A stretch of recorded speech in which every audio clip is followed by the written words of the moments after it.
السلام علیکم ورحمۃ اللہ وبرکاتہ. الحمد للہ رب العالمین والصلاة والسلام علی سید الانبیاء والمرسلین وعلی آلہ وصحبہ اجمعین ومن تبعہم بإحسان الی یوم الدین. اما بعد. اعوذ باللہ من الشیطان الرجیم. بسم اللہ الرحمن الرحیم. یا ایہا الذین آمنوا لا تحرموا طیبات ما احل اللہ لکم ولا تعتدوا ان اللہ لا يحب المعتدین. الحمدللہ آج کی تراویح میں ہم نے 7ویں پارے کو مکمل کیا جس میں سورہ مائدہ مکمل ہوئی اور سورہ انعام کا ایک حصہ بڑا حصہ مکمل ہوا. 7ویں پارے کی ابتدا میں قرآن مجید کی یہ آیت جو میں نے آپ کے سامنے پڑھی، یا ایھا الذین آمنوا لا تحرموا طیبات ما احل اللہ لکم. اللہ نے فرمایا کہ اے ایمان والو، اللہ رب العالمین نے جو پاکیزہ چیزیں آپ کے لیے پیدا کیا ہے ان کو آپ اپنی جانب سے اپنے اوپر حرام مت قرار دیجیے. یعنی کہ اللہ نے جو چیزیں ہمارے لیے حلال کی ہیں، ہمارے لیے اس بات کی اجازت نہیں ہے کہ ہم اپنے اوپر اس چیز کو حرام قرار دیں. عقیدتاً ہم کسی چیز کو حرام قرار نہیں دے سکتے. مثال کے طور پر اللہ رب العالمین نے ہمارے لیے پانی پینے کو حلال قرار دیا ہے، تو کوئی آدمی اپنے اوپر عقیدتاً اس کو حرام قرار نہیں دے سکتا کہ اللہ نے اس کو حلال قرار دیا لیکن میں حرام کہتا ہوں. نعوذ باللہ. کوئی آدمی یہ نہیں کہہ سکتا. اگر اللہ رب العالمین نے کسی چیز کو حرام قرار دیا ہے تو کوئی آدمی یہ نہیں کہہ سکتا ہے کہ اللہ رب العالمین نے حرام تو قرار دیا لیکن میں اس کو حلال قرار دوں گا. اس بات کی اجازت نہیں ہے. یہ عیسائیوں کا کام تھا، یہ صوفیوں کا کام ہے کہ وہ لوگ اپنے آپ پر بہت ساری چیزوں کو حرام قرار دیتے ہیں. اللہ کے نبی صلی اللہ علیہ وسلم کے پاس کچھ لوگ آئے. کسی نے کہا کہ اللہ کے نبی صلی اللہ علیہ وسلم میں نکاح ہی نہیں کروں گا، زندگی بھر میں اللہ کی عبادت کروں گا. کسی نے کہا کہ میں روزانہ روزے رکھوں گا. کسی نے کہا کہ میں پوری رات عبادت کروں گا. تو اللہ رب العالمین نے، اللہ کے نبی صلی اللہ علیہ وسلم نے انہیں منع فرمایا. تو نکاح کو اپنے اوپر حرام قرار دینا جبکہ اسلام نے، اللہ رب العالمین نے حلال قرار دیا ہے، تو آپ اپنے اوپر کیسے اس کو حرام قرار دے سکتے ہیں؟ تو چنانچہ کوئی بھی حلال یا حرام اللہ رب العالمین کی جانب سے قانون بنا ہے، ہم اس کو اپنی جانب سے بدل نہیں سکتے. یہ اللہ رب العالمین نے قانون بنا دیا ہے. اس کے بعد اس صورت میں اللہ رب العالمین نے قسم کے تعلق سے بتایا کہ قسم اگر کسی کی کھانا ہے تو صرف اور صرف اللہ رب العالمین کی، اللہ کے علاوہ کسی اور کی قسم نہیں کھا سکتے. کسی اور کی قسم کھانا غیر اللہ کی شرک ہے. اور جب اللہ رب العالمین کی کوئی آدمی قسم کھاتا ہے تو اس کا پورا کرنا ضروری ہے. کوئی آدمی قسم کھا لیا، اللہ کی قسم میں کھاتا ہوں کہ میں فلاں کام کروں گا. جب اس نے قسم کھایا ہے اللہ کی تو اس کو پورا کرنا ہوگا. ہاں، اللہ کی جانب سے ایک رحمت ہے، ایک نعمت یہ ہے کہ اگر کوئی آدمی قسم کھا لیا، ایسی قسم کھایا کہ وہ اس کے لیے نقصان دہ ہے. کوئی آدمی قسم کھا لیا کہ اللہ کی قسم میں 100 کلومیٹر چل کے جاؤں گا. اب اس قسم کو اس کو پورا کرنا ہی ہوگا، لیکن اللہ رب العالمین نے بطور رحمت ایک آپشن یہ دیا ہے کہ وہ ایسے قسم کو توڑ سکتا ہے جو اس کے لیے نقصان دہ ہے. اللہ نے یہ انعام دیا ہے، یہ آپشن دیا ہے، لیکن توڑنے کا آپشن دینے کے بعد اللہ رب العالمین نے اپنی عظمت کو برقرار رکھتے ہوئے کہا کہ آپ قسم تو توڑ سکتے ہیں لیکن اس کا کفارہ آپ کو ادا کرنا ہوگا. وہ کفارہ کیا ہے؟ اللہ رب العالمین نے فرمایا اطعام 10 مساکین من اوسط ما تطعمون اہلیکم، کہ آپ 10 مسکینوں کو آپ کو کھانا کھلانا ہوگا. جو آپ کھاتے ہیں گھروں میں وہ ایسا کھانا آپ 10 مسکینوں کو آپ کو کھلانا ہوگا. اگر آپ کھانا نہیں کھلا سکتے ہیں 10 مسکینوں کو، او کسوتہم، تو آپ انہیں 10 لوگوں کو جو ہے آپ 10 مسکینوں کو کپڑا پہنا دیجئے. اگر آپ وہ بھی نہیں کر سکتے ہیں تو اللہ نے فرمایا کہ آپ کو ایک غلام آزاد کرنا ہوگا. اگر آپ وہ بھی نہیں کر سکتے ہیں فَمَن لَّمْ يَجِدْ فَصِيَامُ 3 أَيَّامٍ، تو پھر ایسے آدمی کو 3 دن کے روزے رکھنے ہوں گے. تو چنانچہ قسم کھانے سے پہلے آدمی کو سوچ سمجھ کر قسم کھانا چاہیے. اور اگر کوئی آدمی ایسا ہے جو بات میں قسم کھاتا ہے، میں اللہ کی قسم ایسا کروں گا، اللہ کی قسم ویسا کروں گا، کوئی آدمی سیریس کے ساتھ، پوری سیریسنس کے ساتھ اگر قسم نہیں کھاتا ہے، بس ایسے ہی قسم کھاتا رہتا ہے، تو وہ قسم کو پورا کرے یا نہ کرے اللہ رب العالمین کو اس کی پرواہ نہیں ہے. اور ایسا آدمی اگر قسم توڑتا بھی ہے تو اس کو کفارہ ادا کرنے کی بھی ضرورت نہیں ہے، کیونکہ وہ پورے سیریسنس کے ساتھ اس نے قسم نہیں کھایا ہے. جو آدمی پوری سنجیدگی کے ساتھ قسم کھاتا ہے، اگر وہ توڑتا ہے تو اس کو کفارہ ادا کرنا ہوگا. یہ اللہ رب العالمین نے یہاں پر بیان فرمایا. اس کے علاوہ اس سورت میں اللہ رب العالمین یہ بھی بتایا، یا ایھا الذین آمنوا انما الخمر والمیسر والانصاب والازلام رجس من عمل الشیطان. کیا اے ایمان والو، یہ شراب، جوا، یہ پانسا ڈالنا وغیرہ، یہ جو بھی چیزیں ہیں، یہ سارے کام گندے کام ہیں، شیطان کے کام ہیں. آپ ان سارے کاموں سے بچو، کیونکہ شیطان اس کے ذریعے سے آپ لوگوں کے درمیان دشمنیاں، جھگڑے، فسادات پیدا کرے گا. تو اس آیت میں اللہ رب العالمین نے شراب، نشہ وغیرہ جیسی چیزیں، جوا وغیرہ جو بھی چیزیں ہیں، آج اتنا بالکل عام ہو چکا ہے، مسلمانوں میں بھی جوا بالکل عام ہو چکا ہے. اس کو غلط ہی لوگ نہیں سمجھتے ہیں. بہت ساری چیزیں ہیں، فون میں رمی ایپ جیسے چیزیں ہیں، یا پھر کرکٹ وغیرہ جیسی چیزوں میں بیٹنگ وغیرہ لگانا، یہ ساری چیزیں جوے میں آتی ہیں. اور یہ سارے کام شیطانی کام ہیں، گندے کام ہیں. اس سے فتنے فسادات ہوتے ہیں. اللہ رب العالمین نے اسے منع فرمایا ہے. تو شراب نوشی ہو یا پھر شراب نوشی سے پہلے جو بھی نشے کی چیزیں ہیں، ان ساری چیزوں سے بچنا چاہیے. اپنے بچوں کی تربیت جب ہم کرتے ہیں نشہ آور چیزوں سے بچانے کے لیے، تو سب سے پہلے ماں باپ کو بھی اس کا خیال رکھنا ہوگا. اگر کوئی باپ اپنے بچے کے سامنے سگریٹ جو ہے اسموکنگ کرتا ہے اور اپنے بچے سے کہتا ہے کہ غلطی مت کرو، آپ اسموکنگ مت کرو، تو بچے کیسی بات مانیں گے؟ تو ماں باپ کو بھی چاہیے کہ ماں باپ بھی جو ایسے مخدرات ہوتے ہیں، جو ایسے غلط چیزیں، نشہ آور چیزیں، گندی چیزیں استعمال کرتے ہیں، ان ساری چیزوں سے بچنا چاہیے اور اپنے بچوں کی تربیت کرنا چاہیے. بہت ہی ہوشیاری کے ساتھ یہ زمانہ تربیت کرنے کا ہے میرے بھائیو. بچے گھروں میں جیسے ہوتے ہیں، گھر کے باہر ویسے نہیں ہوتے ہیں. گھر کے باہر بچوں کا ماحول بالکل الگ ہوتا ہے. وہاں پر بچے کیا کرتے ہیں ماں باپ کو بالکل پتہ نہیں چلتا ہے. تو ایسے ماحول میں بہت ہی ہوشیاری کے ساتھ بچوں کی تربیت کرنی چاہیے کہ بچے کون سی چیزیں استعمال کر رہے ہیں، بچے فون میں کیا دیکھ رہے ہیں، کون کون سی چیزیں استعمال کر رہے ہیں. ان ساری چیزوں پر ہماری نگاہ ہونی چاہیے اور تربیت کرتے رہنا ہوگا کہ جو بیٹنگ وغیرہ ہے یا پھر جوا وغیرہ ہے، ان ساری چیزوں سے بچنا، یہ تربیت ہمیں کرنے کی ضرورت ہے. اس صورت میں اللہ رب العالمین نے ایک اور بات بتائی، فرمایا قُلْ لَا يَسْتَوِي الْخَبِيثُ وَالطَّيِّبُ، کہ گندی چیز اور اچھی چیز کبھی ایک نہیں ہو سکتی. وَلَوْ أَعْجَبَكَ كَثْرَةُ الْخَبِيثِ، گرچہ آپ کو کوئی بری چیز پسند نہ آئے. بہت سارے لوگ کسی چیز کو اگر گرچہ پسند کر رہے ہیں، حالانکہ وہ گندی چیز ہے، خبیث چیز ہے، اور بہت سارے لوگ اگر اس کو پسند کر رہے ہیں، تو اس کے باوجود بھی بری چیز اچھی نہیں ہو سکتی. تو ہمارے معاشرے میں کیا ہے کہ کوئی بھی چیز، اب دیکھتے ہیں ہم کہ بہت ایک زمانہ تھا آج سے 15-20 سال پہلے، کوئی چیز ایسی ہوتی تھی مسلم معاشرے میں لوگ اس سے ڈرتے تھے، بچ بچ کر پھرتے تھے. جیسے اسموکنگ کی بات آئی، لوگ چھپ چھپ کر اسموکنگ کرتے تھے کہ کہیں بڑے لوگ نہ دیکھ لیں. لیکن آج کیا ہو گیا، بالکل عام ہو گیا ہے. لوگ اس کو غلط نہیں سمجھتے ہیں، ایک فیشن سمجھتے ہیں کیا، یا پھر زندگی کا ایک معمولی حصہ سمجھتے ہیں اور سب کے سامنے نشہ کرتے ہیں.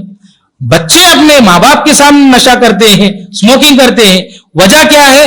یہ کوئی غلط چیز لوگ نہیں سمجھ رہے ہیں، بلکہ کوئی فیشن یا زندگی کا ایک لائف سٹائل سمجھ کر اس کو کرنے لگے ہیں. اس سے پہلے ایک بات آئی جیسے برتھ ڈے کرنا. برتھ ڈے کرنے کو بہت سارے مسلمانوں کے پاس پہلے بہت ہی غلط سمجھا جاتا تھا، لیکن آج بالکل عام ہے. اگر کوئی آدمی اپنے گھر میں نہیں بھی کرتا ہے، اگر اس کو دعوت دی جاتی ہے تو وہ برتھ ڈے پارٹی میں شرکت کرتا ہے اور کھا کر کے آ جاتا ہے، کیونکہ اس کو وہ غلط نہیں سمجھتا ہے. تو اللہ رب العالمین نے یہی بتایا کہ گندی اور اچھی چیز کبھی ایک نہیں ہو سکتی. گرچہ اس کو لوگ پسند کریں بہت سارے، اور آپ کو پسند آئے، ہم کو کوئی چیز پسند آئے، بہت سارے لوگوں کو کوئی چیز پسند آئے، اس کی وجہ سے گندی چیز اچھی نہیں ہو سکتی.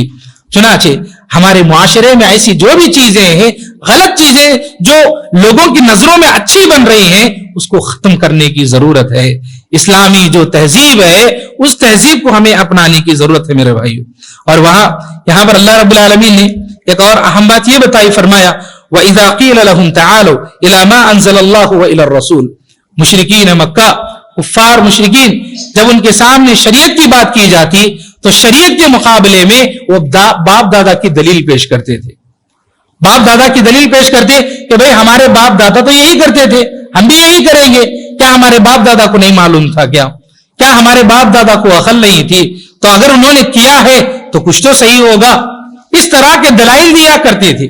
تو اللہ نے یہی فرمایا وَإِذَا قِيلَ لَهُمْ تَعَالَوْا، جب ان سے کہا جاتا کہ آؤ إِلَى مَا أَنزَلَ اللَّهُ وَالرَّسُولُ، کہ اللہ اور اس کے نبی صلی اللہ علیہ وسلم نے جو کچھ بھی بتایا ہے اس کی طرف آئیے، تو کہتے قالوا حسبنا ما وجدنا علیہ آباءنا، ہمارے لیے تو بس یہی کافی ہے کہ ہمارے باپ دادا نے ہمارے لیے جو چھوڑا ہے ہم اسی پر رہیں گے۔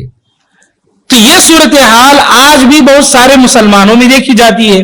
کسی بدعت سے جب ہم روکتے ہیں کہ بھائی شب برات کرنا بدعت ہے، 15ویں شعبان کی جو بھی بدعات ہیں اس سے بچیے، تو کہتے ہیں کہ ہمارے باپ دادا سے یہ چلا آ رہا ہے، ہمارے باپ دادا کے زمانے سے چلے آ رہا ہے، ہمارے باپ دادا کے زمانے سے اس رات میں مختلف قسم کے کھانے حلوے بنائے جاتے تھے، ہمارے دادا کے لیے ہمارے والد صاحب بناتے تھے، ہمارے والد صاحب کا انتقال ہو گیا تو ہم بھی بنائیں گے۔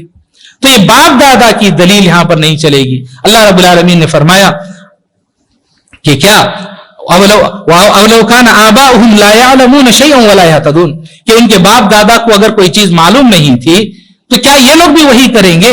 اللہ رب العالمین نے بتایا۔ تو باپ دادا ہمارے لیے دلیل نہیں ہے، ہمارے لیے دلیل ہماری شریعت ہے، قرآن ہے، حدیث ہے، اس کے علاوہ کوئی اور چیز نہیں۔ اس کے بعد کی سورہ انعام میں ابراہیم علیہ السلام کا قصہ آ رہا ہے، تو وہاں پر دیکھیے ابراہیم علیہ السلام اپنے باپ کو سمجھا رہے ہیں۔ وَإِذْ قَالَ إِبْرَاهِيمُ لِأَبِيهِ آزر، ابراہیم علیہ السلام نے اپنے باپ آزر سے کہا أَتَتَّخِذُ أَصْنَامًا آلِهَةً، کیا آپ بتوں کو اپنا معبود بنا رہے ہیں؟ انی اراک وقومک فی ضلال مبین، میں آپ کو اور آپ کی قوم کو گمراہی میں دیکھ رہا ہوں۔ تو وہاں پر انہوں نے یہ نہیں کہا کہ میرے باپ خود بت بناتے ہیں، میرے باپ خود عبادت کرتے ہیں تو میں کیوں نہ کروں، بلکہ انہوں نے توحید کو سمجھا، اللہ رب العالمین کی عبادت کو سمجھا اور اپنے باپ کو سمجھایا۔ یہ کام ہم سب کو کرنے کی ضرورت ہے، ہمیں دین کو صحیح معنوں میں سمجھنے کی، اپنے گھر والوں کو، اپنے رشتہ داروں کو، اپنے آس پاس کے لوگوں کو سمجھانے کی ضرورت ہے۔ دوسروں میں ہم نہ گھلے ملیں، ان کے تہذیب میں، ان کے عقیدے میں، ان کی غلطیوں میں ہم بھی نہ شامل ہوں، بلکہ ہمیں ایک چینج لانے کی ضرورت ہے، ایک تبدیلی، ایک انقلاب ہمیں اس معاشرے میں لانے کی ضرورت ہے۔ اس کے لیے سب سے پہلے ہم کو صحیح علم سیکھنا ہوگا، قرآن اور حدیث کا علم سیکھنا ہوگا، بزرگوں کی کہانیاں، بزرگوں کے قصے، ماں باپ دادا وغیرہ کی غلط چیزیں اگر تھیں تو ان کو سیکھ کر کے دین پر عمل نہیں کرنا ہے۔ ہاں ہمارے باپ دادا اگر نیک تھے، اچھے کام کرتے تھے، یقیناً ان اچھے کاموں کو جاری رکھنا ہوگا، کیونکہ انہوں نے ان اچھے کاموں کی شروعات کی۔ یہ بہت بڑی نعمت ہوتی ہے کہ ہمارے باپ داداؤں نے کوئی نیک کام کیا تھا تو الحمدللہ اللہ کا شکر ادا کرتے ہوئے ہمیں کہ ہمارے باپ دادا کے ذریعے سے ہم کو تربیت ملی، اس کام کو آگے بڑھانا ہوگا، بہت اچھا کام ہے، لیکن غلطیاں کی ہیں تو اس کو چھوڑنا ہوگا۔ اللہ رب العالمین یہ ہمیں تعلیم دیتا ہے۔ اس کے بعد کی جو سورت ہے سورۃ الانعام، اس سورت میں پچھلی سورتوں میں جو باتیں آئی تھیں کہ اللہ رب العالمین نے یہودیوں کو اس دنیا کی لیڈرشپ دی تھی، پھر عیسائیوں کو دی، پھر اس کے بعد اللہ رب العالمین نے امت محمد صلی اللہ علیہ وسلم کو دی۔